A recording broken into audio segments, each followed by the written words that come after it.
Croyez-vous une nouvelle fois à la thèse de l'iPhone perdu?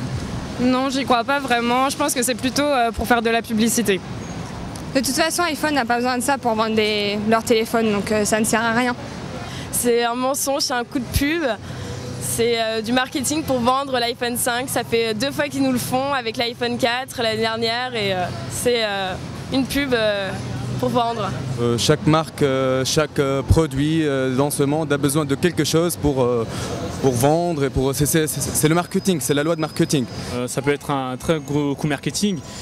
Faire semblant de perdre un objet, histoire de laisser entrevoir quelques fuites qui ensuite vont faire le buzz et vont faire que l'information va passer d'utilisateur en utilisateur. Alors la méthode, je la trouve pas très réglo vis-à-vis des consommateurs parce que je trouve que les consommateurs sont pas forcément très intelligents et vont un peu suivre comme des moutons.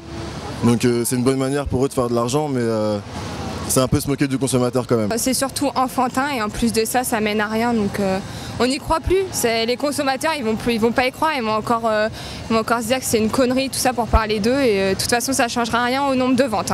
L'iPhone 5, il va sortir, ça va encore être un carton, il va être vendu, et qu'il soit perdu ou pas dans un bar, ça ne changera rien du tout. C'est pas du tout réglo de faire ça parce qu'après on n'a plus du tout confiance en personne. Mais après moi je pense que l'erreur est possible et c'est possible qu'il l'ait oublié, mais 2 fois d'affilée ça fait bizarre.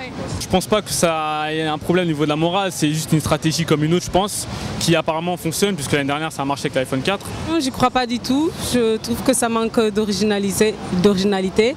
Si chaque année ils nous refont la même chose, en gros c'est plus marrant. Moi j'y crois pas.